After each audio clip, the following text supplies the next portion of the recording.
Hi everyone, my name is Steph, this is the Novelty Corner, and welcome back to my channel, and welcome to my first quarter reading stats for 2026. So at the moment, every month you are getting some basic stats at the end of every month, plus my top 5 books. This video is purely going to be stats and updates on challenges, and it's going to be for the previous 3 months. And just due to timing and the way that some of these videos are being scheduled, this video is coming up before my March monthly wrap up. For reasons, that wrap up is coming, it will be next week, so it's coming. I'm actually filming it today, but the order of these things, it's just been a little bit mixed up this month. The way that I am going to break this video up is I'm going to go through some reading stats from my reading spreadsheet. I'm going to go through money saved through using subscriptions and libraries. I'm going to go through some reading challenge updates, which should be hopefully super quick. The bingo board from hell update, as well as my read what you own update. And all of these stats were pulled from the 31st of March, so there's no April information in here at the moment,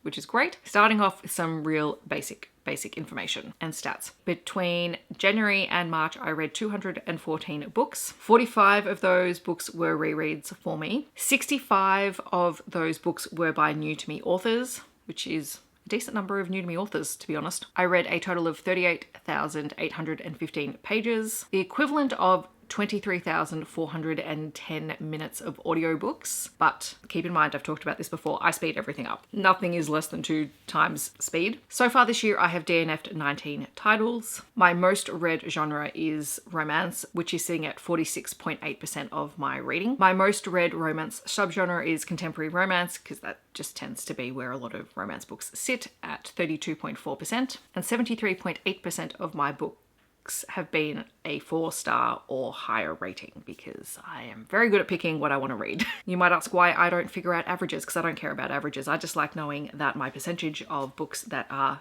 4 stars or above is quite high, and it is. So I'm satisfied with that. Out of the 3 months, I read the most books in January, which is unsurprising because I'm on school holidays. I literally have the entire month of January off, with the exception of maybe the last 4 days of the month. So I read a lot. My most read format of books are ebooks, which was sitting at 25.2%, but really it's digital titles that I read the most of, which is sitting at 52.8%. That's combining any ebooks, e-arcs, and audio books. That's over 50% of my reading at the moment. And also the majority of the books that I'm reading are from 2025 and 2026, because I do like to read a lot of new releases. I do get a lot of review copies, so I am reading things that are currently coming out. 36.6% of my reading is from 2026 releases, and 17.6% is from 2025 releases. You guys know I do backlists, but I do tend to spend a lot of time in things that are currently being released. All right, in terms of savings, so I track how much money I save through ARC and review copies, what I save through using my library system, and I also track my Kindle Unlimited subscription. So I basically work out how much the subscription will cost me for the entire year, and I try and make sure that I go over that.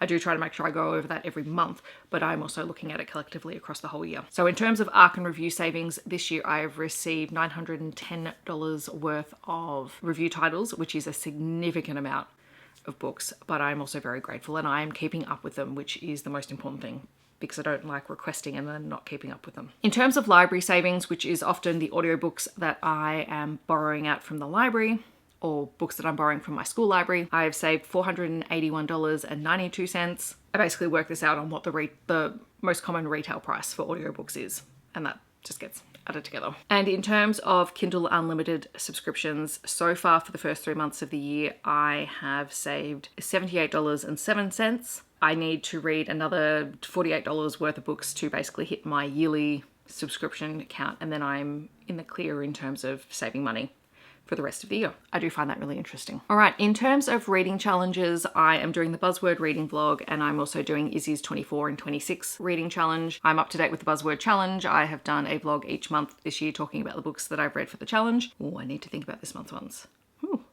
Haven't done that yet. Okay. And as for Izzy's 24 in 26 challenge, so far we have had 6 challenges. I can't tell you what the themes are, but I can tell you the books that I read for them, because I've completed all of them. I am up to date. Rebound Control by Jodie Oliver was one book that counted for the first challenge. Ashes by Claire Kent counted for the second.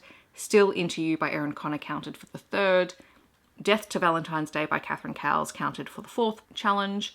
Better Late Than Never by Ellie Blackburn counted for the 5th challenge. and Bitzer by Andrew Daddo counted for the 6th challenge. Alrighty, then my favourite challenge to do every year for the last couple of years is the bingo board from hell.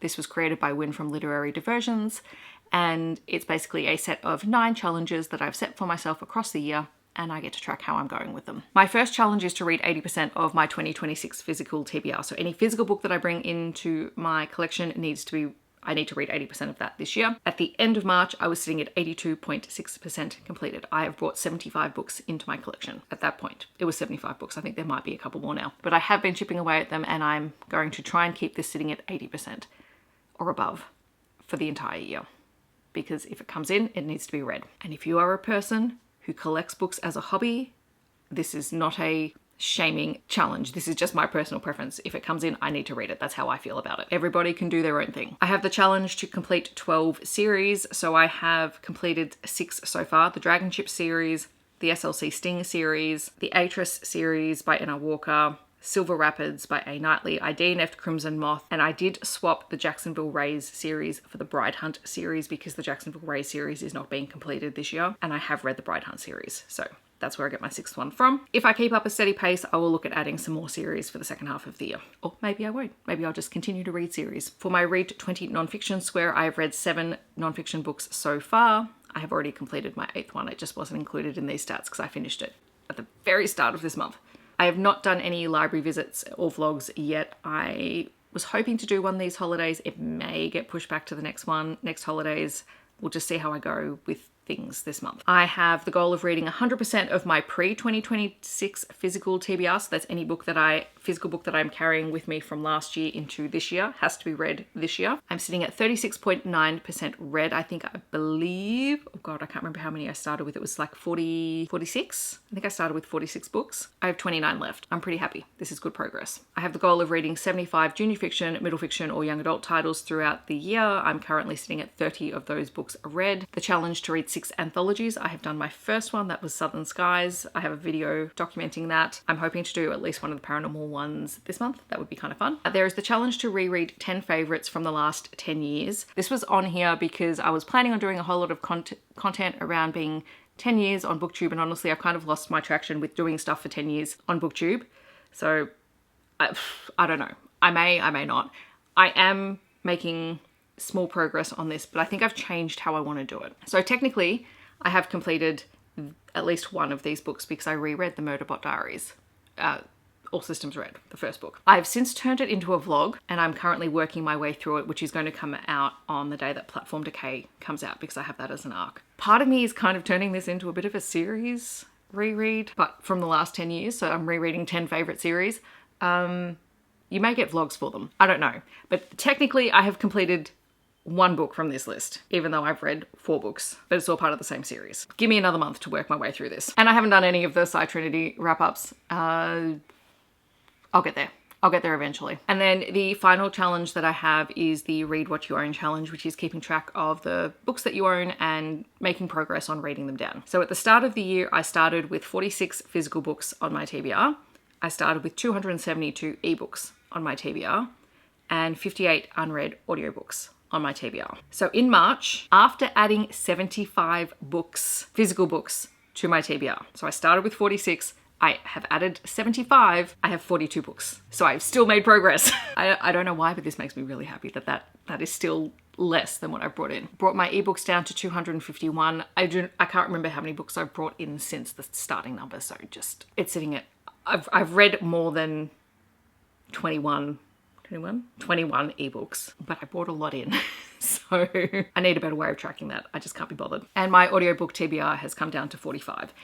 Some of that are DNFs, like I haven't actually read as many of those books as it would seem from that number, but the number has come down to 45, which is manageable. And that, my friends, is my first quarter stats wrap up. Hopefully those of you who like stats got something out of this. As I said at the start of the video, stay tuned for next week. I will have my March monthly wrap up and I'll be talking about my top 5 books from there, and hopefully I will figure out what I'm doing with some of my bingo board from hell challenges, because you know, sometimes we just make things up as we go along, and you guys know that I also do revise everything that's happening inside my brain. Some things that you said at the start of the year do not continue to work for you. Please remember that. Change your goals accordingly. In the comments, I'd love to know how your first quarter of reading is going. How are you feeling about it? Is there a highlight of some description? Feel free to share that with us in the comments. Otherwise, I hope that wherever you are in the world, you're staying safe and healthy, and I'll see you in my next video.